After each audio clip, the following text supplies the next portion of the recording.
each and every week. Thank you all for being a part of this thing, and we appreciate the love and support we get from all of our fans. And we get a lot of people being requested on the show, and this gentleman has. I've gotten a lot of messages about this gentleman, and I want to get into his story. But before I do that, make sure you check out all the events coming up this month. This month is a busy month for grappling. There's all kinds of events. We got Arte Suave coming up on March 22nd.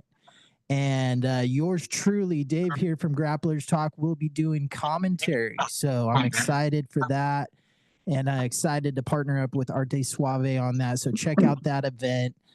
There's a lot of events going on. Piranha's got an event coming up, but there's a ton of things going on in the month of March. It's springtime, and the weather's getting nice, so the grapplers are getting out there, and some good events coming up. So none other. I'm excited to introduce our guest this week, and he's joining me via Zoom, and I really appreciate him taking the time out of his busy schedule. I've had a lot of requests having this guy on the podcast, and I'm just excited to sit down and have a nice conversation with you. None other than Ian, man. I'm gonna let you pronounce your full name for everyone. I always butcher people's names. Yeah. So my full name's Ian Morken. Nickname the Motor. But yeah. Yeah, man. Thank you for being a part of this episode. And I first just want to get into your story and your journey through jiu-jitsu and MMA and grappling. How'd you get started into it? How old were you? And what was the first place you got involved with?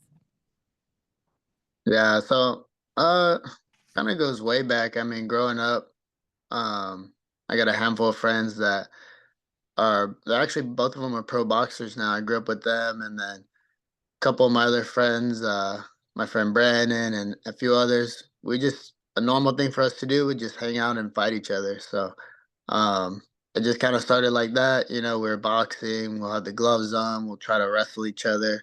We didn't know what we were doing, but that was just the fun thing to do. I grew up in Stockton, so honestly, we would just, after school, we'd just be walking home. Someone would be like, "Hey, let's go bodies." All right, cool, let's go bodies. And we'll just be in the middle of the street just going bodies, So it's kind of a normal thing. And it's funny when I talk to some other people, they're like, "What is wrong with you, dude? Like, why would you guys do that?"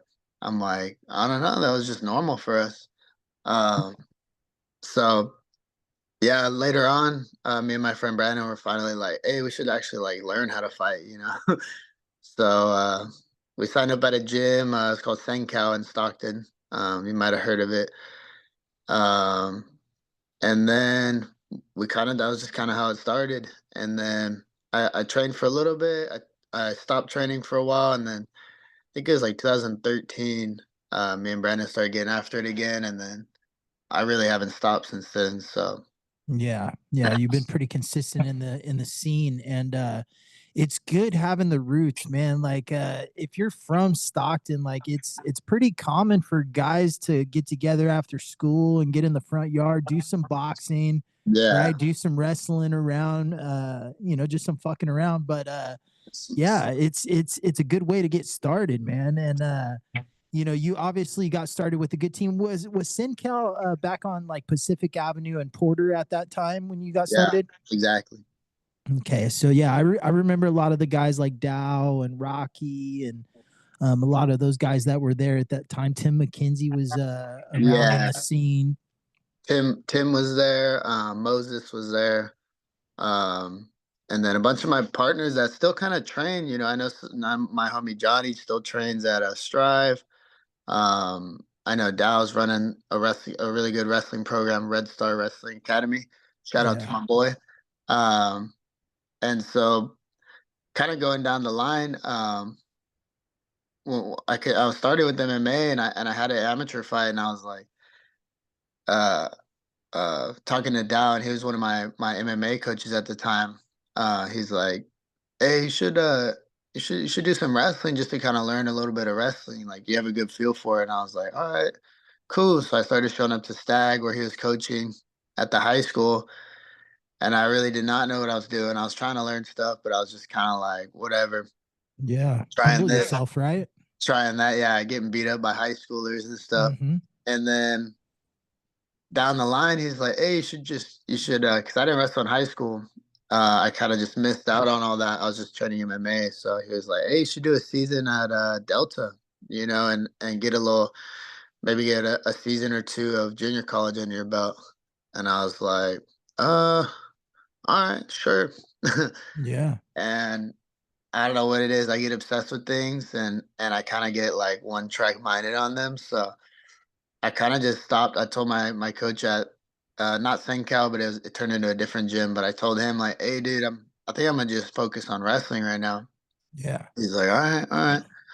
So my plan is just do 2 years, and freaking I started, and that first season it was just me getting my ass beat all the time, and even in the spring and summer before that season, I told my coach like, "Hey, I'm just trying to get better for MMA," and he's like, "Dude, just keep showing up. Just keep showing up."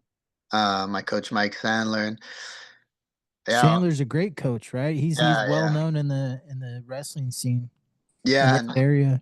yeah, and he helped me out a bunch. I mean, not many people would be like, "Yeah, sure, join the team." You don't have any experience. All right, cool. But he let me hop on, and I was getting after it. I put in that work. The way I train now for fighting and everything is what I was doing for wrestling. So I was getting after it, but definitely getting my ass beat. My boy Carlos used to beat my ass. I can name 100 people in the room that would always just beat me up, and you know, I just I just stuck with it. I got obsessed with wrestling, um, and 2 years later, I end up getting the call to go out to Menlo. So, um, just a crazy journey. A little different. Yeah. I wrestled my one of my teammates, Blazin Turkina, who's an animal. I wrestled him at an open tournament when I was at Delta, and then the coach liked what he saw. My coach Joey, so he's like, "Hey, you want to come out uh, and wrestle for us?" I was like, "Sure." He's like, "All right." He's like, "Can you move out next week?" I was like, "Sure." So and that led me down a whole nother wrestling path. But I'm very, very grateful for it. You know. Yeah. Yeah, absolutely. And so where did you make that transition obviously as an amateur MMA fighter into the professional scene? Where did that come along? Obviously you're wrestling, you're getting in there, but you're doing all this for fighting at that time, right? Yeah, it was, and then it just kind of turned into I ended up becoming like the starter at Menlo. So, my goal at that time was just to be a national champ. So I really like just kind of zoned in on wrestling. I was doing some jiu-jitsu. My teammate Javier Gonzalez, I'll talk more about him, but he started a jiu-jitsu club at Menlo, and Okay. I had done a little bit of jiu-jitsu. I knew a little bit of stuff, but he was a purple belt at the time, absolute animal. It's funny because he was our heavyweight, and I was our 33/25 pounder, and we were like best friends. So me and him would just roll all the time, and just do jujitsu. Yeah. I still had it in the back of my head, but I was very focused on wrestling. Like I was just really trying to be good at wrestling. Right. And that's how you have to treat it. We tell a lot of our kids too. If you're gonna wrestle, especially when they hit high school, like you need to focus on wrestling, and in the off season, you need to be wrestling. It's really hard to balance both. You know, Yeah. um, but then yeah, I end up. I was in the Bay for a while, and then I moved back to Stockton, and then my friend Javier told me, "Hey, you should come down and kind of train with us a little bit at Mellennia." And I was like, "Yeah, I've always wanted to." So came down a couple of times, and then I ended up just moving out here Yeah. uh, to to uh, to train at Mellennia here in Rancho Cucamonga. What was it that made you like make the jump? Like obviously you're getting some good training in, but like, you got to be really committed to something to move all the way out to where you did. Yeah, it's just I had came and trained like a handful of times, and I think probably just starts with Coach Romy Arum, our head coach. Um, Runs a great program, is a great guy. never asks for anything in return. He's just always giving. As long as we're there to put in the work, he's there for us, you know. And I can just name off the top of my head how many times he's helped me out, and always shows up to tournaments, and whatever he can do, he does. Yeah. And he's a busy guy too. He's got a family. He's running a gym. Um, so I always appreciate him. He knows, you know, we always tell him, we always express our gratitude to him. So we just try to do our best for him. But yeah, I moved down and I was actually still in Stockton though. I was training at Strive. Um, and I was like, hey, is it cool if I come down, get some work in, and get ready for this fight? I had an amateur fight coming up. And I was here for 2 weeks and I was gonna go back. And then the fight fell through. And I was like, well, shoot, I don't have anything in Stockton right now. Like, can I just stay with you for a little bit? To my friend Javi. Yeah. I was just on his couch. He's like, sure. And then a couple of weeks went by. I was like, hey, is it cool if I stay for like another month? He's like, sure. You know, he's my boy. So, Yeah. and then eventually I was like, hey, can I just like move in with you? I'll just like go back to Stockton, get my shit, and come back. He's like, sure. So, you know, it's I'm very grateful for him, you know, and he brought me in, and right away everyone kind of welcomed me with open arms. And yeah, that's how it started. And we spent that first year, 2021, basically trying to get fights the whole year, you know. And it's really hard, like when you're an amateur. Not that I have a crazy resume or anything, but when someone sees like, oh, he's a college wrestler, as soon as you look my name up on Google, you'll see that I wrestled in college. Everyone's like, nah, fuck that. We don't want to fight him. Yeah. It's hard to get So them. Yeah. it's yeah, it's really hard. And we spent that pretty much most of 2021. I was doing a lot of jiu-jitsu tournaments, but the whole time I was basically in camp trying to get ready for fights, and they would always fall through, you know. Yeah. Um, so yeah, we did that, and then I ended up having another amateur fight in that December, and then as soon as I had that one, my coach is just like, "Hey, we're just gonna go pro and just kind of, you know, so we don't have to wait around so long." So How many amateur fights had you had at that time? I did the one before I started wrestling, and then I wrestled, did all that, and then I did that one 2021 December, and then we had already planned like, all right, we're just gonna go pro after this one, you know. Yeah. Just So test the waters once and yeah, yeah, get out there. it's good. I hate seeing people in the MMA scene take a bunch of amateur fights because that's just damage for nothing. You know, you're not even getting paid for those, and it's just experience. And a lot of times, you know, you're just fighting out there and just for the glory of it. Oh yeah, yeah. It's crazy, you know. I think it just depends, you know. If you've never done any combat sports before MMA, um, maybe get a handful under your belt. But you know, if you came from a wrestling background, you look at guys like Bo Nickel or someone like that. He had like a couple amateur Yeah. fights and he just went pro. You know, they're used to competing and being under the lights. Um, What's but your thoughts? What would you say if someone wrestled in high school and they have like 10 amateur fights? Is that too many? no, I mean 10 is good. Anything It's past that, it's gonna be a yeah, lot. it's a lot. But like you said, that is a lot of damage. And you know, amateur fights, depending on who you're fighting, are still gonna be, you know, scrapping with some fools. So uh, Yeah. yeah, I mean, it depends. I had technically two, and one was spaced out between like 5 years of the other. Yeah. So I never really thought about it. That was the plan. And then I have three pro fights under my belt now. Um, and we're in the process of working on another one. So Yeah. And you're teaching classes at the academy out there, correct?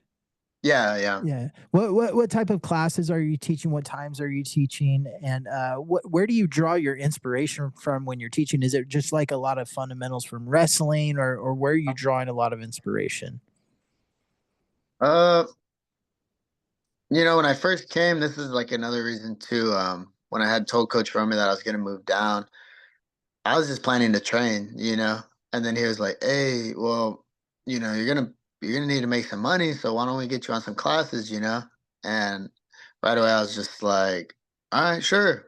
And I didn't really think about it, but I was like, "Dang, I don't even know if I know how to coach, if I be a good coach or something, you know?" And Yeah.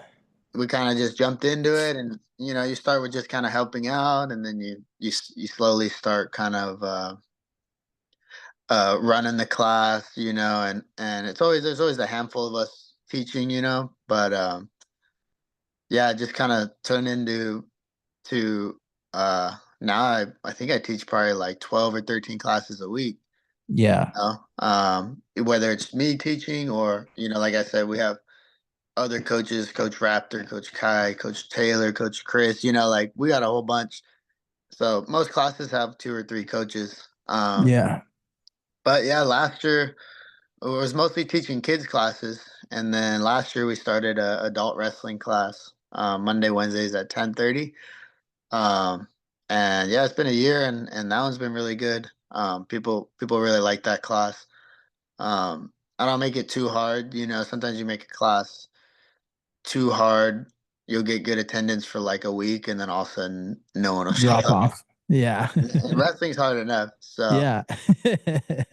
I make it, mostly drilling, a little live, but I try to make it fun too. And then Fridays I teach a nogi fundamental class at that same time, but I'll show whatever kind of technique we need to show, and then I always show a takedown too. So I think a lot of people at our gym they gravitate towards wrestling, which is good. Um, Yeah. that's what we want.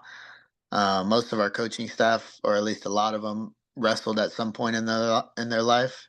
So um, yeah, that's been fun. I teach a handful of little kids.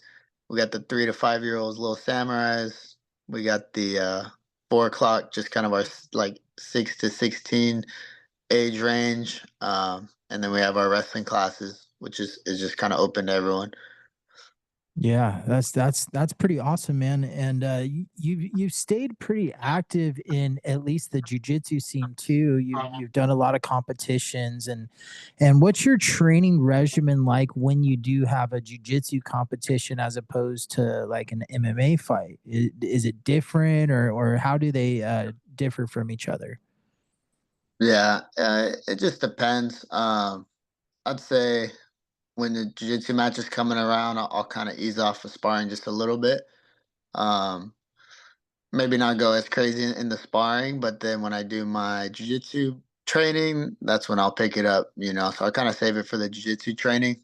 Um, Yeah, we just over here we have such a good community of places to train that it's honestly ridiculous. Like, um, I'm in the gym all day long, especially Monday, Wednesday, Fridays. I'm probably at Mellennia for 10, 12 hours, wow, So I spend my days at the gym, and maybe not going hard all the time every day, but there's times or there's days where I'll get, 3 training sessions in. Uh, yeah, and that's just the normal, a lot of people that I train with, we all kind of train like that. My teammate Corvan, he puts in that work all day. Yusa, Taylor, like all of my teammates and everyone, it's just kind of normal for us to be getting, you know, I want to say overtraining, but it's kind of a little overtraining, but you know, yeah. uh, What's your recovery like with training like that? And obviously, you got to be eating right. You got to be recovering and sleeping and things like that. What is your recovery like? What do you do special, or is there anything that you do different? nah, I come home, I eat some chips, I eat some banana bread, I just not just kidding. uh, nah, I mean, if I can, I try to get in the ice bath. That's just expensive though. Um, there's a gym that was near me, LA Fitness. When I was living in Upland, it was pretty close. And they have like an actual ice bath, but it's like looks like a hot tub, but it's like an Yeah, actual ice bath. Dude, that was like money. There's an ice bath, sauna, hot tub next to each other. But now it's just kind of out the way. It's a little far away from where I live now. I'm living in Corona now. Um, so when I can, I try to get over there, do some ice bath. I really like ice baths. yeah, Sauna's good. I try to roll out. as much as I can. Foam roll, I try to stretch. Um, and then yeah, I mean, outside of that, trying to eat good. You know. Yeah. What is your diet like? Do you have a meal prep or anything that you do specific? Uh, just depends. If you know me, you know I eat pretty basic, to be honest. Like I like eating, some sweets every now and again, but like my main type of food is just gonna be the usual, like vegetable, maybe carb, some sort of protein, and honestly, pretty much every day that's what I'm eating. So depends. You know, if I'm trying to save some money, I'll eat some ground turkey. You know, uh, if I'm trying to ball on a budget, I'll get some beef, or something. Last night I got some steak, so that was good. Um, some sirloin, but yeah, it just depends. Throughout the day, I like eating probably like bananas before training type of stuff, peanut butter, honey. I was on the rice cakes for a while, but I haven't been on those in a minute. I don't know what it is. Yeah. Sometimes you get burnt out with those kind of easy sometimes. Yeah, and those things taste like cardboard anyway. So I Yeah. I don't. don't know anybody that's like, "Oh, give me a rice cake." Yeah, dude. Oh, you throw some bananas and peanut butter on it. It tastes fire, but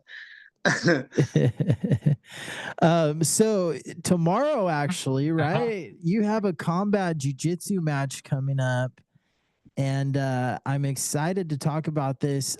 This is your combat jiu-jitsu debut, right? yeah, yeah.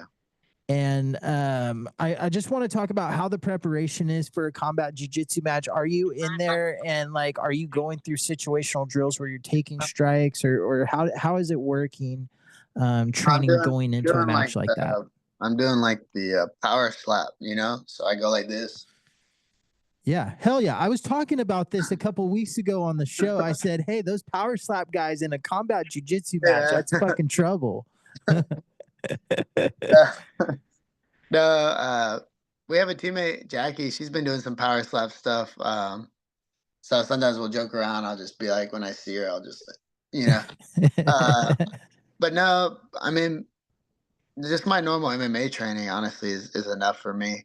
Um, Throwing punches and just doing that, pretty much the same. All I'm doing is just keeping my hand open. So um, everything else pretty much stayed the same. I'm just doing my normal MMA sparring, getting after it. Right. Um, so yeah, I haven't really done anything different for this. Obviously a strategy going into a combat jiu-jitsu type match. You're not wanting to jump guard or start on your back or anything like that. You're wanting Yeah, to probably take a top position, right? yeah, for sure. Yeah. What's kind of the game plan going into a match like that? And then are you looking to stop the match with strikes, or are you looking to set up the strikes for submissions really? Like what's the style that you're kind of going for?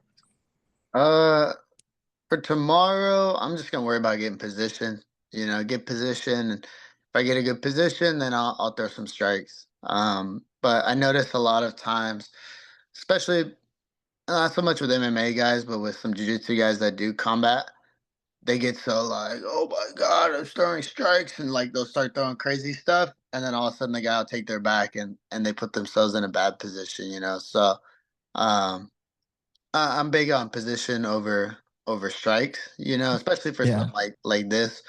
Um, if you can get to half guard or side control or something, maybe on the back, then I'll think about, all right, I'm gonna throw some strikes. But in those little in between moments, I don't know. I just, sometimes throwing strikes will put you in bad positions. So Right. Yeah, you gotta actually watch kind of where you're going. You don't want to get put into a bad position. Next thing you know, they're on top and they're raining down, or you're giving up an arm or something like that, right? yeah, exactly. Yeah. Yeah. Yeah, combat jujitsu, I like it. I think it's a growing type of brand, right? We need to see more of it. More combat jujitsu competitions out there. There's Yeah. not enough of them. Well, the problem with jujitsu is everyone likes to just butt scoot at you, you know? And obviously it's not a real fight. A jiu-jitsu match isn't a real fight. Um, but it is good to see like a little hybrid kind of MMA thing where if you do butt scoot, there's a possibility of getting slapped in the face, you know? And Yeah. I can't tell you how many tournaments I had where I'm just like, damn, I wish I could just slap this guy. You know? Yeah, someone's like upside down, like scooting to you, and it's like, dude, what the fuck is this? Yeah, back in the day, I slapped somebody in a jujitsu match, and I mean, early, like 2007, probably. Oh, really? Yeah, and it was complete accident, but I remember the whole crowd was like, "Ooh," you know. I was just trying to lock up with him. He kept backing up, and then I just fucking slapped him. Oh shit. So yeah, but the whole crowd really got into it afterwards. So Where was that at? Or where'd that you train at? that was I was at Shingu Fighter at the time. That was an in-house tournament we did against Stockton Fight Club. Oh, okay. So back in the day on Thornton Road, there was a MMA gym called Stockton Fight Club. It was pretty cool. They had a Yeah. cage and a ring in there, and this predates Sencal. Yeah, yeah. So yeah, but good training always out in Stockton. Stockton's always been a fight town and a fight community. You know, there's always been like an MMA scene here. Always been a boxing scene around. Yeah. Talk about those early days working with coaches like Moses and coaches like Tim McKenzie, man, and having that kind of experience in a small town like where we're at. Yeah, it was cool. I still try to keep in contact with some of them. But I was honestly only training with Tim for a little bit. I only trained with them for like a couple months. Um, and then I don't even remember what happened, but I stopped training for a little bit. Um, but when I got back into it, I was training with Moses a little bit more. Um, and he had like a little warehouse set up, and we would just go over there and just get after it. But yeah, I mean, when I was in Stockton, I was able to reconnect with Rocky when I moved back during kind of COVID times. I was reconnected with Rocky, and that was cool because he had seen me and Brandon go in there. We are probably like 15 or 16, just fighting each other. Um, and so to see him now, he's a black belt now, which is Yeah, awesome. yeah, And yeah, it's cool, training with those old school guys. Tim McKenzie, I remember he was getting ready for his last fight, and I was watching him like just spar and stuff, and it was crazy just seeing him train. And then he went and did that fight against forgot the guy's name. He knocked him out though in like I want to say the first round or something. Uh, yeah. and then he came back, and I'm not sure what happened, but I don't think I think that was his last fight. Um, but Yeah, dude, he had such a good run, man. I was always a big fan of him. Back in the day, the Stockton Arena, they had these fights in 2007, and Tim McKenzie was the main event of that card. Knocked the guy yeah. out in the first round with knees to the face. Oh shit.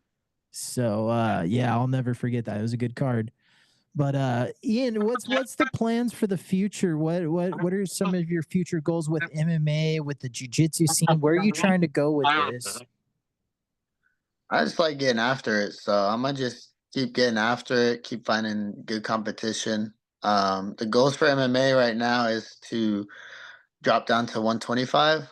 Um, so we're trying to line some stuff up. We have something in the works, but we'll drop to 125, make some noise in MMA, and then so it's usually just kind of in the downtime when I do jujitsu, so or at least jujitsu tournaments. Yeah, just to stay active, right? Yeah, just stay active.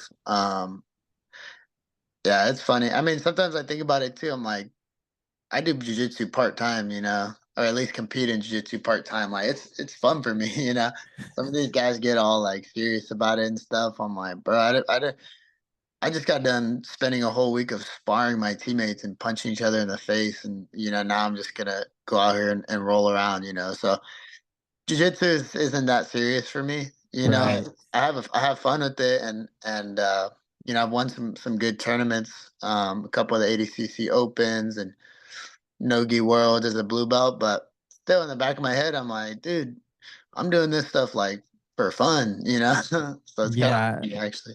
If you've done MMA, it's hard to like really look at jujitsu and like get like worked up over a match, because it's like the worst thing that's going to happen is I'm going to get tapped. That's nothing, right? Oh, Like yeah, in the MMA, you could get knocked the fuck out. You could get split the fuck open, you know, a lot of different things that can happen that can change your life. yeah. Oh, absolutely. I mean, I've been there. I've lived it. You know, I've my last fight going on almost a year and a half ago. I was going, I felt good, and then all of a sudden we kind of got in a little exchange, and he elbowed me right in the back of the ear, and it just fucking put the lights out, you know. And I definitely learned a lot from that, and so definitely makes me want to get back in there. But I took a little time off just to kind of recover and everything. But yeah, it's dangerous, you know. And that's why I laugh sometimes when I had a match one time. Uh, uh, at one of the ADCC trials, and I'm like standing next to the mat. I'm just like, all right, I'm ready.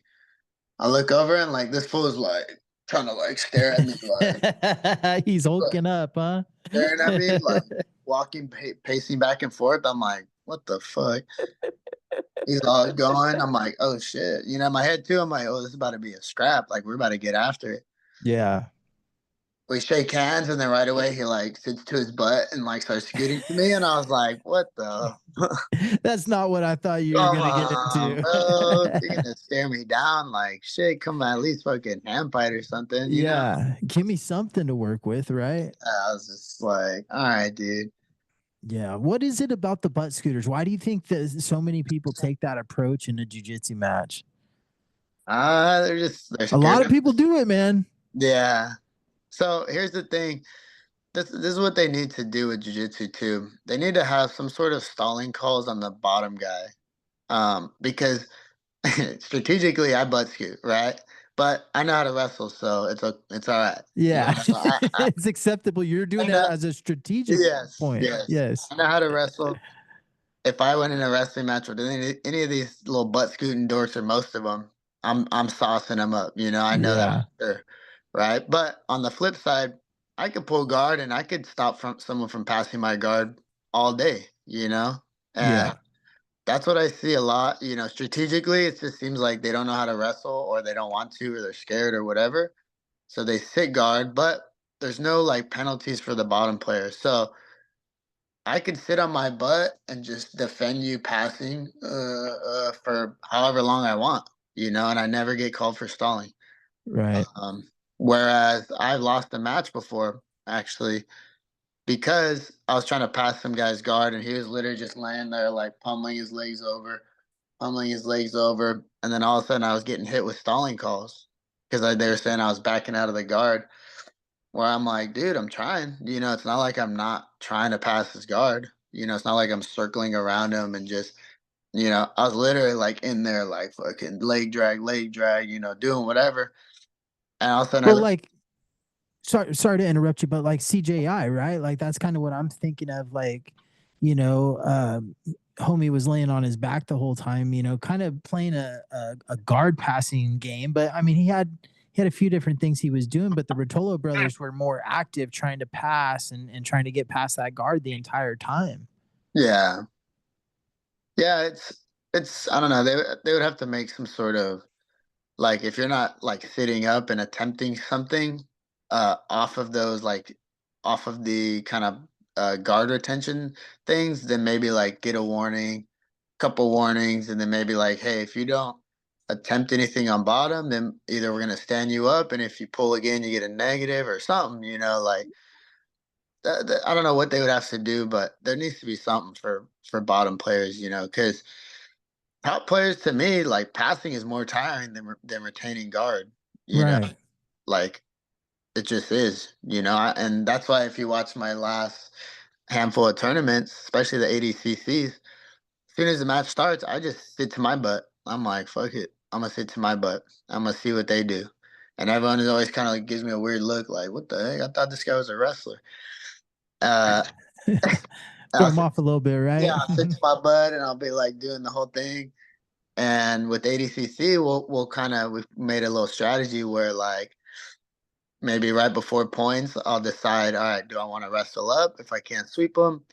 And then maybe it's up on our feet, or I stay on my butt till points. And then once points hit, all right, I'm going to try to sweep them and score some points. So I did that the last ADCC Open I did in Scottsdale. I was sitting on my butt, and then my coach is like, all right, points. I was like, oh, cool. And I just swept them and got on top. He got a quick Yeah. 2 and, won the match like that. Do you like that ADCC rule set? Yeah. Yeah. That's probably my favorite rule set. Yeah. What makes it your favorite rule set? I think for one, the scoring is really cool. So like the no points first half, second half points. The overtime actually favors wrestlers, which is cool. Because you have to wrestle. Same thing as the finals. I like you can just do whatever submission you want. IBJJF is kind of meh to me. Like I've done a couple. I've done worlds as blue, worlds as purple. But it's like me. I like doing the advanced brackets at the opens because there's a lot of good competition too. But yeah, the rule set is just fun. It's just different. Yeah, it's definitely more interesting. I feel like it's definitely more favorable for a wrestler. Yeah. Yeah. It can be, but it also, a guard player, like they can just sit whenever they want, at least in the first half. They don't have to tie up with you. They don't have to do anything. So that is another aspect. Like IBJJF, I have it like ingrained in my head. As soon as someone grabs a hold of me and tries to sit to their butt, I just reach for the legs and I act like I'm shooting. Yeah, and you get points. I score a quick 2. Yeah. It's like in my head, it's just ingrained. Like we've drilled it a lot. So if you watch like my worlds when I was at Worlds, that's what I did to everyone. Fucking as soon as they try to grab me, I'll just shoot.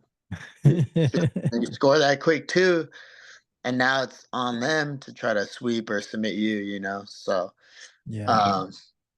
just kind of playing the rules. But yeah, I like ADCC because that first half you can kind of you can try some shit. You can sit, you can stand up, you can sit, you can roll, you can get mounted. Like I had a match in the finals at the Long Beach one last year with the good black belt, and I don't know what happened. I got tripped up and he freaking landed right in mount in the first like 20 seconds. Oh shit. I was just like, oh man. I'm just looking at the clock, but no points, so I'm good. Yeah. Finally, like when points hit, somehow I did something. I scrambled out of it, and then the last like 20 seconds, I took his back and got some points. But yeah, that's why it's cool. It's a little different than the other tournaments. Yeah. Yeah, it's definitely definitely a little bit different, but there's good things about other ones too. I'm a big fan of like the open judges scoring and the separation of rounds that CJI did. I thought that was pretty cool for MMA guy. Like that's kind of a good rule set for him, and the round aspect of it at least, right? Yeah, I think I would definitely be interested in doing something like a little round type of thing. It's funny, I was just talking about this yesterday too. I like that CJI has the little things. Yeah, the ramper. Walls, I guess Yeah. technically. But then I was laughing yesterday actually. Everyone was like, "Oh my god, like we built ramps into our gym because we're so dedicated." I'm like, "Dude, we wrestle on the wall every single day, like especially Yeah. at MMA training, that's just a normal thing for us. Like even when we do jiu-jitsu, if you take someone to the wall, like wall counts. Like we always yell that. Yeah. Someone will have someone on the wall be like, "Wall counts, keep going, wall counts." Yeah. So I think for us or for me especially, but even people like that I train with, we're used to wrestling in that format, so it would favor us, Right. Um, so I would definitely actually be interested in doing something like that. That would be cool. Just against putting it in the gym, right?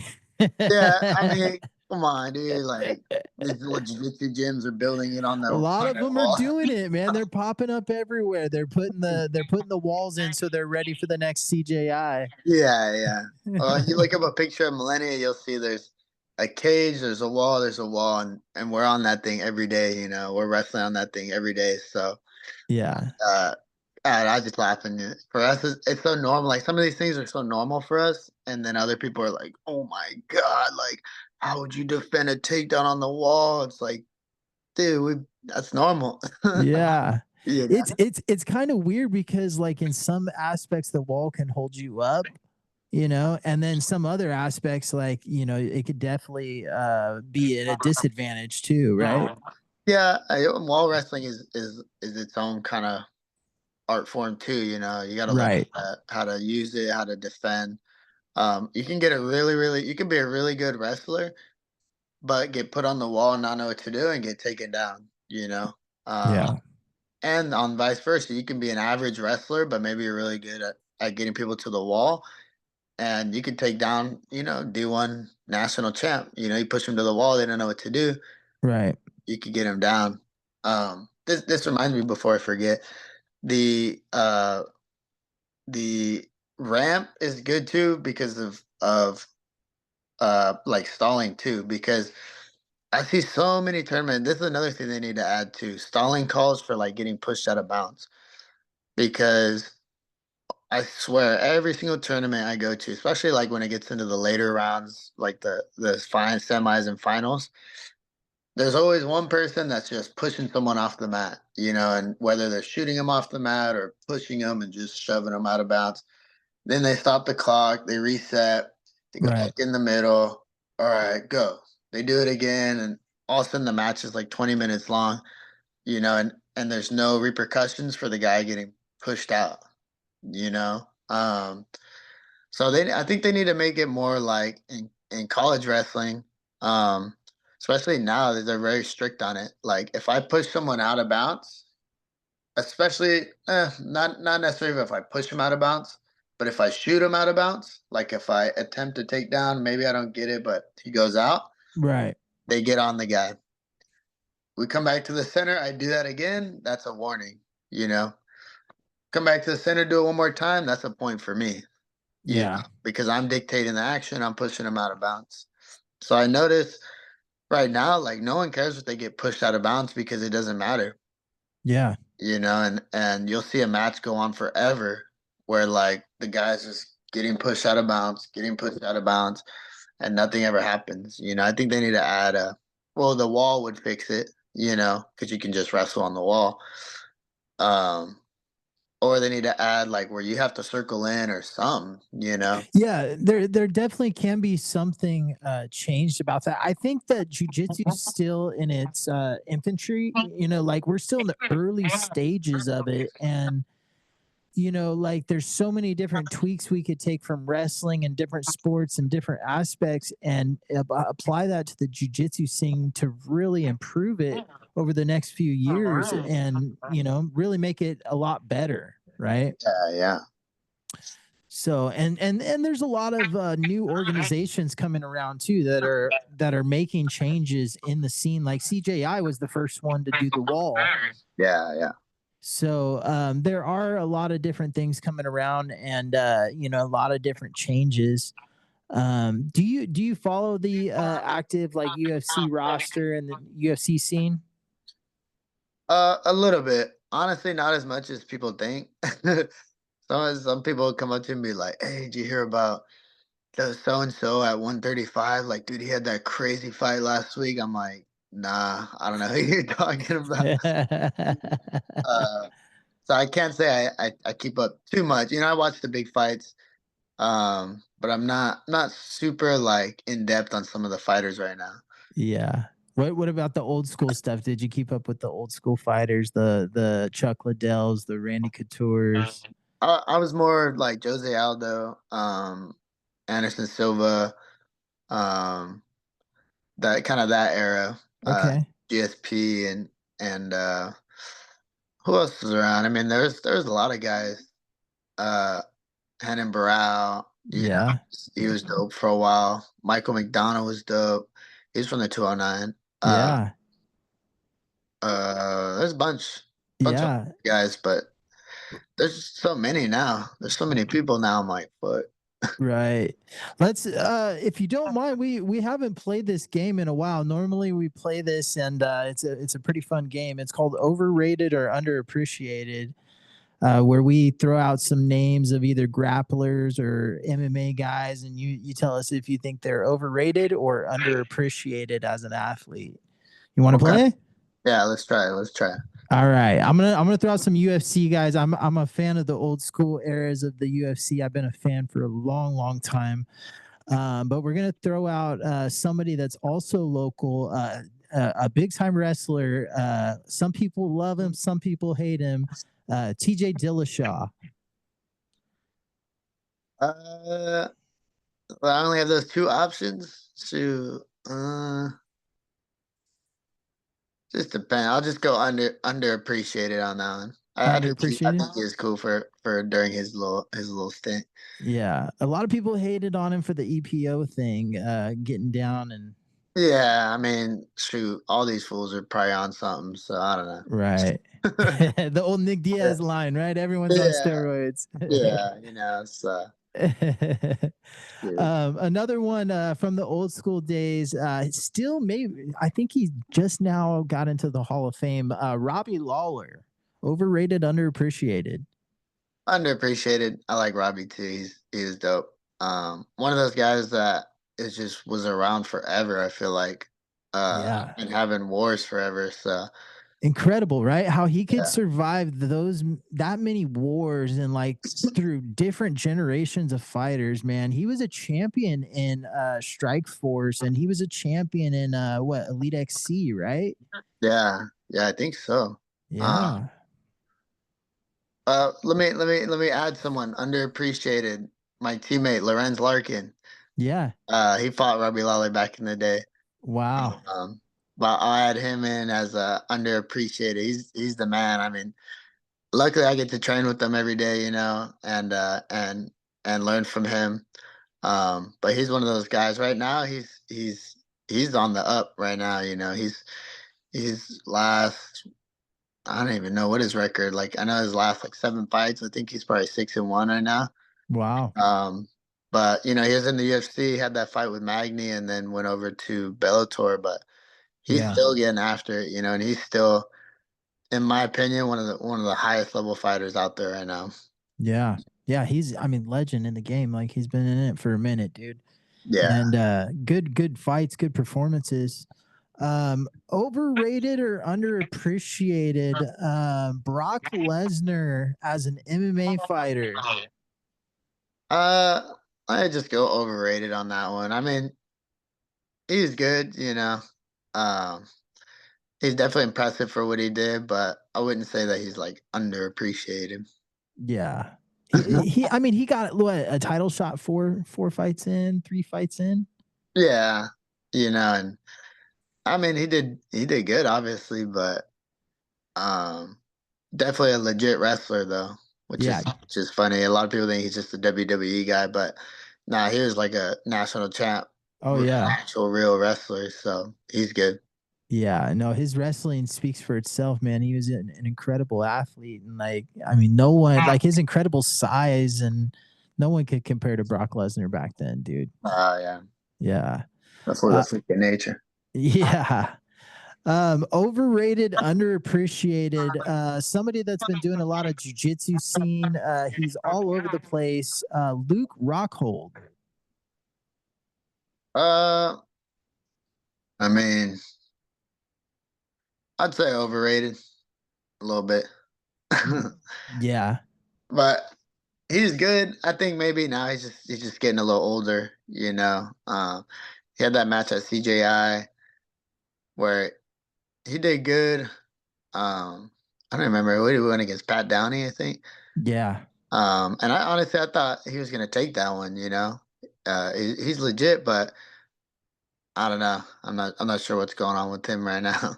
I heard he had a back issue going into that CJI match, really bad back issue. I see.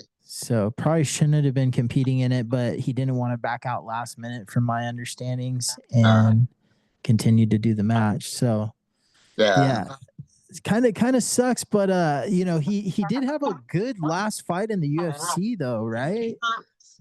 Who did he fight? Did he fight Kamzat or somebody along those lines, right? He fought recently and just got beat to shit. I can't even remember. I would say he was underappreciated for a long time, and then now he's kind of. I think he's just getting a little older now, so they're kind of throwing him on these things, and he got beat up on that. Didn't he do that karate thing or something? Yeah, he's done a couple karate combat. He knocked out Joe Schilling doing it, which Right. was pretty impressive. Yeah, I'd say I'm gonna switch it. I'm gonna go underappreciated. Yeah. Okay. Okay. I'm like thinking of some of his recent stuff, and I'm like, I kind of forget about when he was like in Strike Force and all that. Yeah. The knockout of Joe Schilling in karate combat. Joe Schilling, I mean, is a high level stand up fighter, and I mean, dude, Rockhold just dropped his ass. It was like a one punch KO. That's true. I remember watching that actually last year. So that was pretty dope. Yeah. Schilling's cool too. Thoughts on Joe Schilling smoking cigarettes and doing MMA and stand up fights? Do you think that's a wise idea, or do you think it was no big deal? It can't be healthy for you. Yeah. Can't be healthy. Yeah. I remember I heard stories that he smoked in between fights when he'd fight multiple times. Yeah. I'm not sure how anyone could do that. I mean, vaping might be a little different, but I feel like smoking an actual cigarette. Yeah, that's some crazy stuff. Yeah, dude, you gotta really love those cigarettes, man. Yeah. Oh man, yeah, very interesting. I got two athletes to talk about. Hopefully you like them both. Number one is Gordon Ryan. Thoughts on him competing in the year 2025? Like an over under. Do you think he competes, or do you think he doesn't compete this year? And then my other guy is Conor McGregor. Do you think he ever fights again, or do you think he's done? So Gordon Ryan, I mean, as long as he's like healthy or whatever he's got going on, I'll see him competing this year. Um, I'm not really too updated on what's going on with him right now, but I think he's good for the sport. You know, some people might not like him, but he definitely brought some eyes to the sport of jiu-jitsu, and it's kind of like a little mini Connor. You know, he brought eyes to the sport, and now a lot of people are getting paid because of what he did. You know, and his influence on the sport. So, I mean, love him or hate him, you know, he's doing things to promote jiu-jitsu and get it in the mainstream. Yeah. Connor, I don't even know what's going on with Connor. I know he likes to party and he's getting out there and getting active. So um, I'm not sure if we'll see him fight again. Whatever happened to that story about him with that lady in the restroom at the Heat game? Dude. I heard she got cashed out or something, and I don't know. Yeah, that chick was nasty, bro. No, Connor's a funny guy. But to add to what you were saying about Gordon, we see him a lot hanging around guys like John Jones. We see him a lot cornering John Jones in fights and some of the UFC guys. And I think having, you know, the guys like Joe Rogan talk about Gordon Ryan being in his corner and things like that is going to get your UFC fans to at least know his name, right? And it's going to get more eyes to the sport of jiu-jitsu as well. And it seems like he's been more and more hanging around the UFC scene a little bit more, at least going to fights. Yeah. He's definitely been around a little more. I think he was on that what do they call it? The UFC PI or Fight Pass Invitational or whatever it was. Yeah. I think they have one going on today or tomorrow. Yeah, he's definitely around MMA a little more. I don't think he'll ever fight. I don't know if he'll pass USADA drug test, but you know that fool be looking juicy. USADA's gone now, man. We don't got to worry about them anymore. Or yeah, what's the new one called? I don't even know. Yeah. But yeah. Yeah, Well, no. I was gonna say something about Gorham, but I forgot. I don't know. Yeah, no, it's nice having him around, and you know, he has been working a lot with John Jones, and you know, the John Jones is the heavyweight champion, and if he's spending time with Gordon Ryan, you got to know he's offering something good. So for the UFC definitely. to promote that kind of stuff is pretty cool.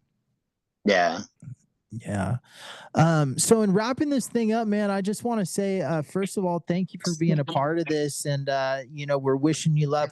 We know you're going to do well tomorrow in the Combat Jiu-Jitsu. As this airs, this is going to be today, right? So as you're listening to this, make sure you check out Combat Jiu-Jitsu tonight. Ian, how did they watch your match or how do they check that out? Subversiv might be streaming it. I'm not sure if they do it on YouTube or their website or something, but just look up Subversiv BJJ. And then it's in Long Beach. If you guys are down in Long Beach, you guys can check it out. I'm not sure when this is gonna come out. Or when does this come out? Tomorrow morning? This will air Friday morning. Yeah. Shoot. Okay. Yeah, tonight technically show starts at 6, so it's in Long Beach. If anyone wants to pull up. Let me shout some people out real quick. Yeah, absolutely. I have my coach and a couple of teammates competing on that one too. But my coach Steven Martinez is going to be out there. If you guys don't know Steven Martinez, you guys need to look him up. Get familiar because that fool's the man. He runs and owns Peerless Jiu-Jitsu here in Corona. But he's a black belt under my coach Romeo Rum. And then we got Taylor, we got Andrew Saucedo, we got who else is competing for us? One of them dropped out recently, so he's not going to be gone. Not Nick. We got a couple other people competing, so should be a good show. Yeah. Who else do I want to shout out? Shout out to my brother Kai, my roommate and one of my training partners. Shout out. He's not kind of the hitchhiker, right? No. he's just a little midget mafia, a little Hawaiian homie. Okay. Shout out to the midget mafia. Actually, speaking of that, you heard of the midget mafia or? I'm not familiar with it. Oh shoot! Come on, dude. No, I was kidding. I'm 6 foot, man. You're 6 foot. No, we started this like little collective midget mafia. It's like people that we train with. We say like 5'6" and under. Because I'm like 5'5", 5'4". Rocky's got to be a part of this, right? Rocky's in it for sure. Oh, he's got to be. I got a handful of people in it. But yeah, we just go around and we just tell people like if I see someone a little short homie, I'd be like, "Hey, you're in the midget mafia," and he's like, "What?" I'm like, just like no, you're in the midget mafia, and he's like, "All right, cool." We've been doing this for like years. We're working on some merch, but it's like it's just a funny little collective we have. You know, when the midget mafia pulls up, you know, it's just a bunch of us like short little homies. Yeah. And we're all the short homies that get after some of these tall guys. So, you know, it's pretty funny. But yeah, we have like I'm probably like a medium one. I'm like 150 right now, 155-ish. Yeah. But you know, we got our Tunky Midget Mafia homies who are like 200 plus, you know, the little short 200 plus Tunky guys. And then we got our Midget Mafia who are like little smaller ones. Even some of our kids, we say that they're in it. Yeah. I like it, man. I like it. It's cool. Midget Mafia. I'm not under 5'6", so I'm out, dog. Yeah. You're not in. So you can be an honorary member. It's all right. You could be. We call them honorary members. Right. The tall people are honorary members. That's fun, man. Anybody else you'd like to shout out before we take off? Oh, I got a bunch. All right. Shout out to my boy Javi, like I said earlier. He's the one who brought me down here, and lucky to be living the life I'm living because of him. Coach Romy, of course. My boy Raptor, who's going to be back in the gym next week. A lot of our coaches were busy with high school season, so they're back in the mix next week. There's so many people. Coach Kai, my boy Chris, Truro. Shout out to just the whole Mellennia squad, the whole Peerless squad. But also not just them. We got the Layer in Glendora, and then we got OG Training Center in Riverside. So these are all kind of these 4 gyms are kind of we're all like sister gyms. So we always come train at each other's gyms, and we have a good little community. We're a part of Checkmat, so we train at some of the Checkmat gyms too. But basically, all of my coach Romy's black belts kind of went off and started their own gyms, and we all cross trained together. So shout out to all of them too. Georgie, Mike Flock. They're running great programs at their gym too. So yeah, we got a cool community. I'll extend the invitation to kind of anyone in the 209. I know a lot of people in the 209. So if they ever want to come out, you guys are welcome to come train at our gyms. If you ever want to come train, Yeah. Chris. I thought Chris was gonna be on here. Yeah, he's not on today. Yeah, I have a funny story about Chris actually. I was rolling with him one time at Strive, and he got me in a head and arm, and that fool's strong as fuck. I don't know if you know. Yeah. Oh yeah. Had me in a head and arm, and in my head I was like, "Oh yep, I'm gonna try this little backwards roll escape that I freaking been working on." And I remember I like kicked my legs over, and then all of a sudden he's just like standing above me, like with my legs held up, and he's like, "Hey, you good, dude? You good?" And like you see someone else walk over, like standing above you, and I was like, what happened? I was trying to think of what I ate, or like if something was like making me feel funny, and he's just like, "Nah, you went to sleep." I was like, "Ah, shit, really?" It was like, "Yeah, dude, I freaking had the head and arm, and then all of a sudden I just heard you like snoring, and I was like, oh man." I was like, "Fuck!" I was trying this stupid ass escape. I should have just tapped, but I think I held my breath when I kicked my legs over, and I just remember waking up to him like holding my legs. Yeah, man. Chris is a savage, dude. He's been a good buddy of mine for like 20 years, man, and he's always been a tough little motherfucker, dude. I'll tell you that. Yeah. So maybe he could join the midget mafia. He's probably on the borderline. Well, yeah, we make some exceptions, like if they're 5'7" or something. Yeah. Yeah, we're gonna get canceled at some point, but we're just gonna keep it going. I don't know. No one's got mad yet. Yeah, no, I don't think nowadays you'll get canceled. But Ian, thank you for being a part of this, man. We're wishing you luck in your Combat Jiu-Jitsu match tomorrow, and or as today, as fans listen to this, and we're excited for the future for you, brother. And make sure you download Grapplers Talk each and every week. We're available on Spotify, YouTube, Apple Podcast. Check us out. Tell your friends about us, man. We are here. We're covering events. Check out the Arte Suave event, March 22nd in Visalia, California. You'll hear yours truly on the commentary booth. Ian, thank you for being a part of this episode. This is another great episode of Grapplers Talk. This is Dave, and we are out. Perfect, man. Hey, thank you for being a part of this, brother. Yeah, I appreciate you. Thank you. This was fun. Yeah. We'll talk to you later, huh? Yeah, I'll be in touch. If you could just send me a